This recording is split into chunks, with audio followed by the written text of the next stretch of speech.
Welcome back to another chapter of Lao and Aiko. Last time, Fushin actually delivered the gifts to them, the wedding gifts, and set up the bed chamber for them, including the jinsei vapor beneath the mattresses to prevent the bed bugs and whatnot. Because they had used mattresses, they had to switch to make it more convenient. And it was during a blizzard, too. A blizzard in China. And so with all that done, the cottage was getting set up for their upcoming union.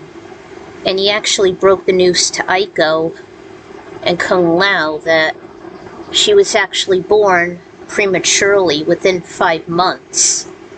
Because she had to evacuate the womb early. There were complications, severe complications with the mom, and related to mine as well. So he gave her the dark truth that Raiden actually spared her life. She helped spare her life. She helped resuscitate her. And little did she know she was actually one of the chosen ever since as soon as she was born. Raiden just sensed and observed her, and he was really shocked on the delivery, the sudden delivery. By the Elder Gods! As he would exclaim. So he saved his life. Saved her life, actually. And Aiko and Kung Lao actually got a little intimate, but didn't quite pass the threshold. So, with the new setting, it was a little sensuous, but they were pretty proud on what they've accomplished so far. So, let's get this started. Alright, continuation 4. With invitations finally given on account of the snowstorm subsiding, the ice barely melting, and the usual groundhog seeing a shadow predicting 6 more weeks of winter, Lao and Aiko decided to visit the Yin-Yang Island.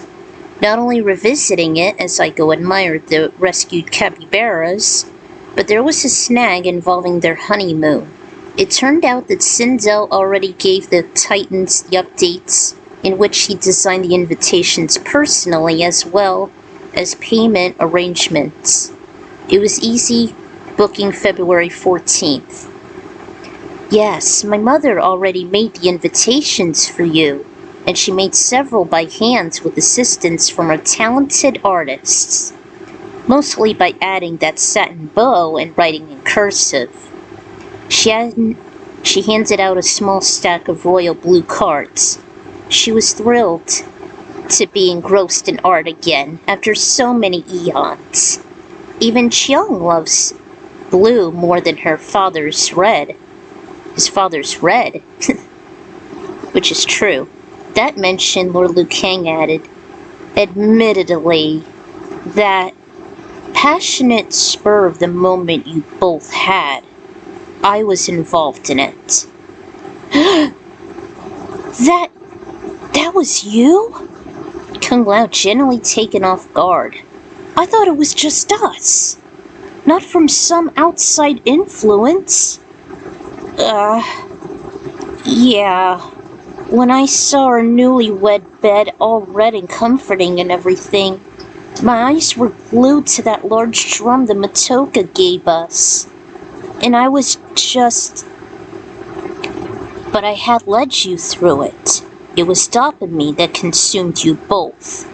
No different... damn it. No different than with the Mikiba, at the Matoken, at the Matoken ground, even with Shinnok. It turns out that the exotic percussion does induce trances, even when going under. You wanted to use it at one time, even assisting us. If you were able to control your urges, not necessarily suppress it, but use it without tarnishing virtue.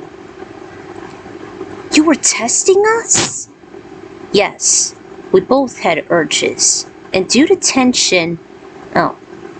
Yes, we both had urges, and due to tension after the production of dopamine, they seem connected, no different than the heart itself. And we theorized it'd be a way to help you feel more relaxed, especially from what Fushin told you.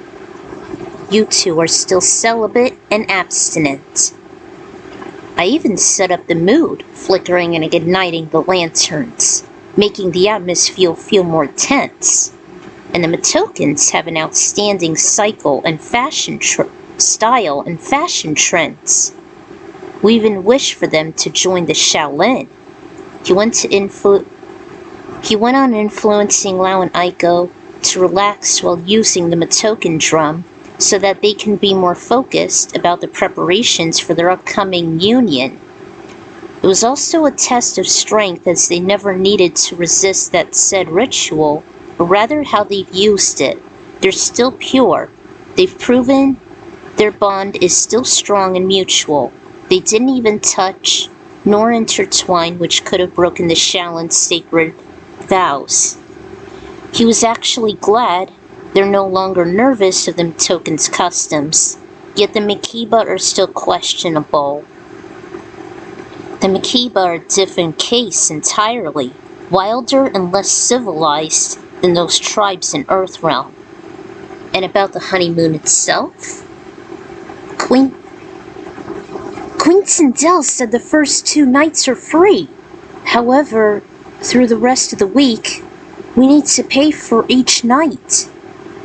We aren't sure how to convert yen with other realms, and it was something named dragon coins. I suggest you use them to pay for the rest of the week, despite having it free for the first couple days. Lady Sindel said each day shall be about 50 dragon coins, which is nearly equivalent to 50 yen. I shall volunteer to deliver the sum to Mother as payment. The pair gave her the coins, which is a large amount, adding up to 250 yen, so big that it had to be cupped with 2 hands like cradling a baby. Lao murmured in deep thought. I heard Shijinko helped Shinnok retrieve his amulet despite being a phony in the Nether Realm as part of the temporal flux I was in with Lord Raiden, but never had the chance to use them. Well, this is a flashback here. Excellent! You have found my amulet, though it seems somehow different. Take these coins as your reward. When next we meet, I will no doubt be supreme ruler of all the realms. I will remember your service to me. Shinnok spoke to the mimic as Lao's mind flashed back to the distant past. Lu's voice hardened slightly as he warned. Only the common folk outside, including yen become more prominent, as in exploring other realms and the certainty of invading them. A lot of us aren't as virtuous as we are, in due time. No extra charge. I can give Mother the lump sum. She dropped her head for a moment. She actually gives us dragon coins every month to help make our ways of living here. As do the Shaolin, as they offer us gifts as worship. Often things that are needed. Even a donated crib for Chiang, bamboo for the capybara, and fruits for the peacock and lemurs. The sea wolves often care for themselves. Oh, I have a surprise awaiting you. Something from the past. It wasn't until Aiko found it, or rather them, within the fridge, whereas everywhere else never changed at all. There was a bottle and a few cans of Crystal Pepsi which was discontinued in her future. So too a few containers of Bon Bon ice cream.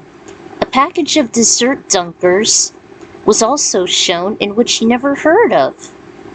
But Jin didn't hesitate. Even a couple cans of vanilla Coke and cherry vanilla, in which the former, her older half-sister, was obsessed with. Superficially, the soft drink and the tin box of gummies, as well as an assortment of milk and cereal bars. Only use them in moderation, he spoke in Aiko's mind. By February 10th, just 8 days later, the RSVPs returned, with everyone excepting Hanzo, Oren, and Vera participating, each with either a yes or a no checkbox filled at the rear of each card. The Grandmaster checked off no on account on the letter given to them from the former. The future newlyweds presumed that Oren rather stay and guard Argus and Delia's former castle without incident of Blaze and Armageddon. Damn.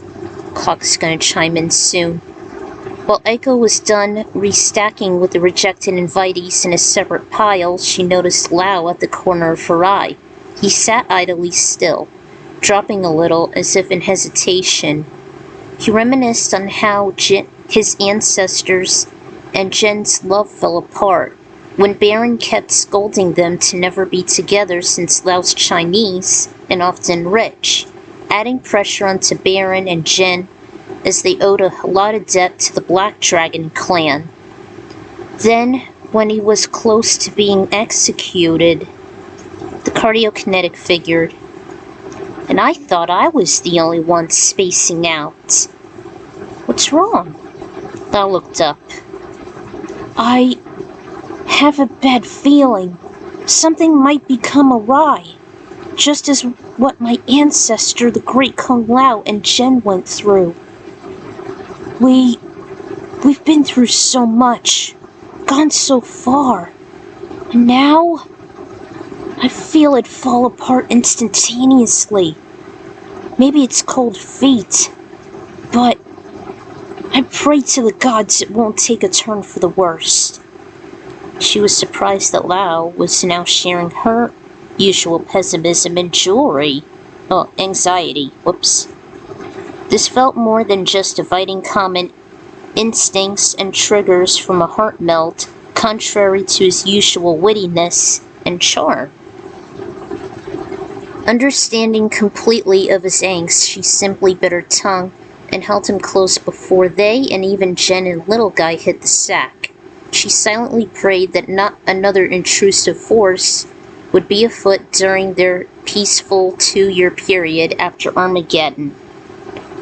The dragon coins hadn't been mentioned in the chronology since the 4th book, Return of the Dragon King. I was never sure how to use them counting real-world currency such as yen, dollars, etc.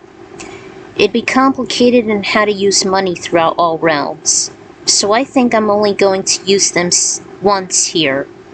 Also, if I should ever make a countdown on currency in video games, I hope I'll include that.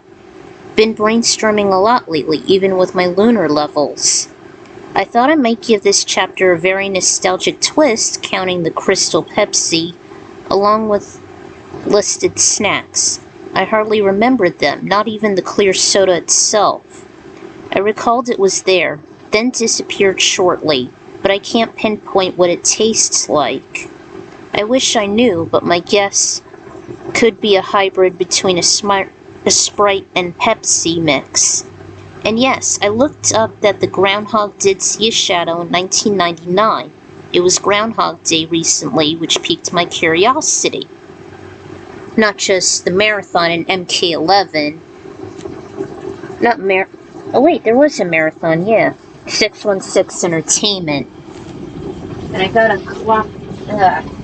turn off the light before the clock should chime in. Damn, I hate doing this. Good thing I'm ending this chapter. Alright. I had a huge fallout with him after that marathon. Also, just as a middle finger, since this is literally my new era, my chronology, my rules, and so on, SpongeBob shall not exist and ruin Nickelodeon. Ever! And Malcolm in the Middle shall be cancelled after one season, and Mortal Kombat Conquest and other Threshold properties shall thrive. It's time to end the wasteful, ever-suffocating shows once and for all, especially that pus-filled sponge. As of this chapter, Valentine's Day is looming nearer.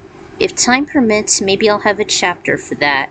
If not, hopefully it won't be too late and be rendered irrelevant like the same deal with my lunar levels involving the Lunar New Year. Unfortunately, there was a lot of complications on that regard. They were delayed.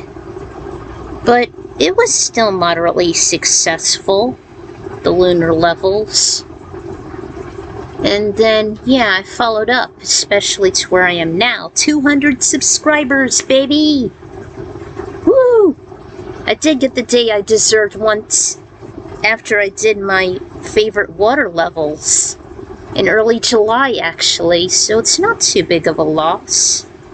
So, until the next chapter, this is the Ekron Writer signing out.